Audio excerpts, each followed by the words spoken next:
جاتے ہیں، جس دیش کے قاتل منڈوں کو اشراف چھڑا کر لے جاتے ہیں، جس دیش کی فوج کچہری میں انصاف ٹکے پر دیتا ہے، جس دیش کے مندر مسجد میں ہر روز نمازیں ہوتی ہیں، جس دیش میں حاکم ظالم کا سکینہ سنی مجبور ہوگی، جس دیش میں بجلی پانی کا بحران حلق تک جا پہنچے، جس دیش میں آٹے چینی اور فساد حلق تک جا پہنچے، جس دیش میں جو شفاتے ناجائز کام کرائی ہوں، جس دیش کے چپے چپے میں پولیس کی ناکے ہوتے ہیں، جس دیش کے ہر چوراہے پر دو چار بھکاری پھرتے ہیں، اس دیش کے ہر لیڈر پر سوال اٹھانا لازم ہے، اس دیش کے ہر عام پر سوال اٹھانا لازم ہے۔ ہاں لکھا ہے تمہاری مرضی کے نقص بوجھ، میں اپنی سوچوں کے دائرے کو تمہاری دوسروں کے ساتھ کر دوں، کہاں لکھا ہے وہ ایک لفظ جو خود شریر میں خدا بنا ہے، میں اس کو پوچھوں یا سر جھکا دوں، کہاں لکھا ہے؟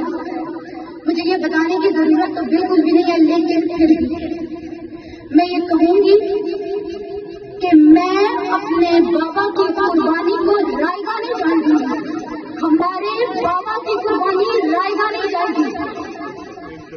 میرے بابا خانسوں کے ساتھ کھڑے تھے، ہم بھی کھڑے ہیں اور کھڑے رہیں گے، کیونکہ ذلت، عزت اور موت اللہ کے ہاتھ میں ہے، اور کوئی یہ نہ سمجھے کہ میری پشت پر کوئی بنے۔ رب تعالیٰ قرآن مجید میں فرماتے ہیں کہ شہید زندہ ہے، اور مجھے یقین ہے کہ میرے بابا یہاں اس محفل میں مجھے دیکھ رہے ہیں اور مجھ پر پراؤڈ کر رہے ہیں۔ ہم موت کو گھر سے گلے لگا کر نکلے ہیں، ہماری قائد عمران خان نے ہمیں یہ سکھایا ہے کہ عزت، ذلت، رزق اور موت اللہ کے ہاتھ میں ہے۔ میرے بابا زخمیوں کو کندھا دیتے ہوئے، لوگوں کا حوصلہ بلند کرتے ہوئے خود 4:45 پر روزے کی حالت میں ایک سنائپر کا نشانہ بن گئے۔ میرے بابا کو جب ایمبولینس میں ڈالا گیا، میرے بابا نے 2 گھونٹ پانی سے روزہ افطار کیا۔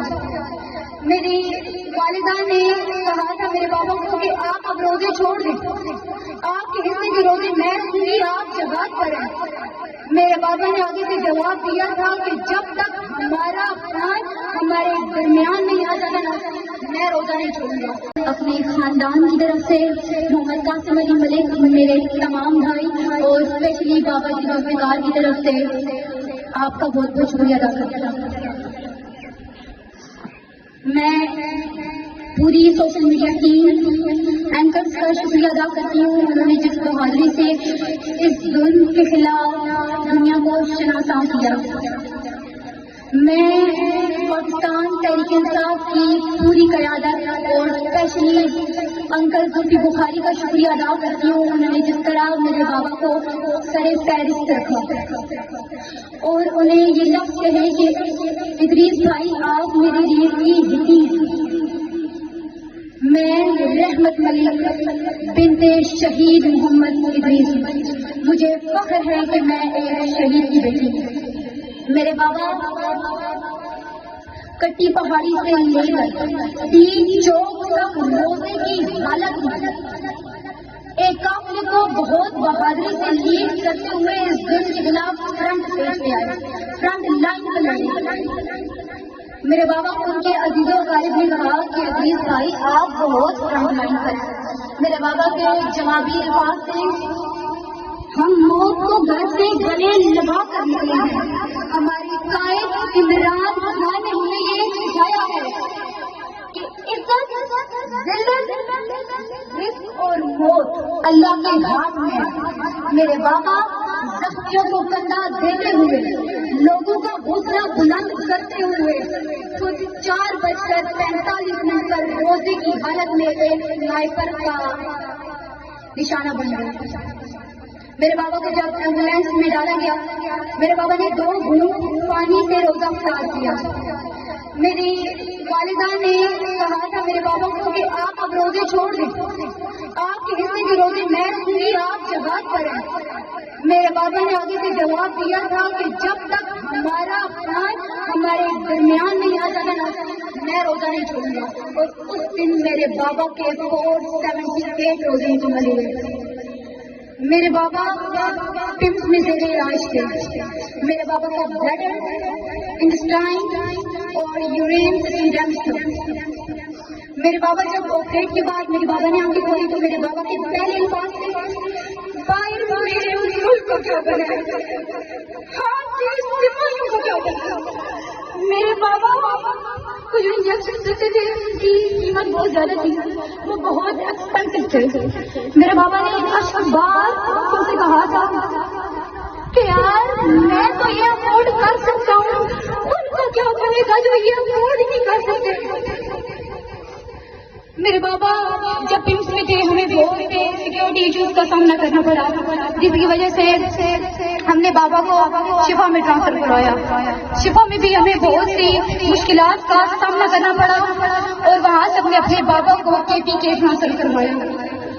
اور ہمارے رب تعالیٰ کی ذات جانتی ہے اور میرے یہ جوان بھائی جانتے ہیں, میرے نانا ابو ذوالفقار جانتے ہیں کہ وہ ٹرانسفر کے حالات میں ہمیں کتنی مشکلات کا سامنا کرنا پڑا. میرے بابا ڈیتھ بیڈ پر ہونے کے باوجود جرأت و بہادری, ہمت اور استقامت سے ساتھ چھوڑتے رہے اور ہمیں دونوں ہاتھوں سے یوں کرتے رہے. میرے بابا بہت بہادر انسان تھے, بہت بہادر. میجر ہیلتھ ایشو ہونے کے باوجود میرے نانا ابو ذوالفقار, میرے بھائی بلال احمد کی انتھک دوست, میرے بھائی ثاقب حیات کی دن رات خدمات کے باوجود میرے شہید بابا 22 دسمبر کو جان کی بازی ہار گئے. جب ان کا دستے خاکی اس علاقے اپنے گاؤں لایا گیا تو مجھے یہ بتانے کی ضرورت نہیں ہے کہ کس شان و شوکت, کس باعزت طریقے سے ہمارے علاقے کے لوگوں نے میرے بابا کا استقبال کیا. مجھے فخر ہے کہ میں ایک شہید کی بیٹی ہوں. میرے بابا شہید ہیں, مجھے اس بات کا فخر ہے. میرے بابا نے عوام کی فلاح و بہبود کے لیے بہت کام کیا. میرے بابا نے وقت ویلفیئر ٹرسٹ کا قیام کیا.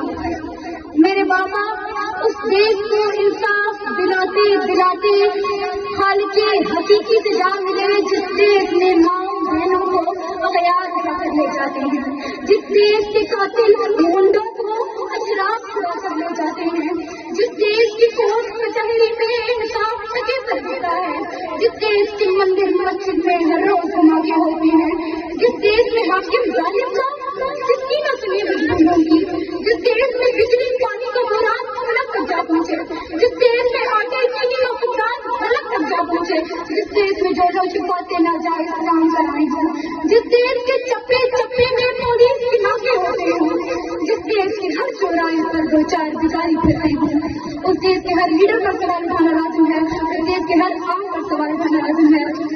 میں اختتام کروں گی اس شعر سے. کہاں لکھا ہے تمہاری مرضی کے لفظ بولو, میں اپنی سوچوں کے دائرے کو تمہاری دوسروں کے ساتھ کر دوں. کہاں لکھا ہے وہ ایک لفظ جو خود شریف میں خدا بنا ہے, میں اس کو پوچھوں یا سر جھکا دوں. کہاں لکھا ہے, مجھے یہ بتانے کی ضرورت تو بالکل بھی نہیں ہے, لیکن پھر بھی میں یہ کہوں گی کہ میں اپنے بابا کی قربانی کو رائگاں نہیں جانتی ہوں, ہمارے بابا کی قربانی رائگاں نہیں جانتی. میرے بابا خانزوں کے ساتھ کھڑے تھے, ہم بھی کھڑے ہیں اور کھڑے رہیں گے, کیونکہ ذلت, عزت اور موت اللہ کے ہاتھ میں ہے, اور کوئی یہ نہ سمجھے کہ میری پشت پر کوئی بنے. رب تعالیٰ قرآن مجید میں فرماتے ہیں کہ شہید زندہ ہے, اور مجھے یقین ہے کہ میرے بابا یہاں اس محفل میں مجھے دیکھ رہے ہیں اور مجھ پر پراؤڈ کر رہے ہیں. مجھے فخر ہے کہ میں ایک شہید کی بیٹی ہوں, مجھے فخر ہے کہ میرے بابا شہید ہیں. پاکستان زندہ باد, عمران خان زندہ باد.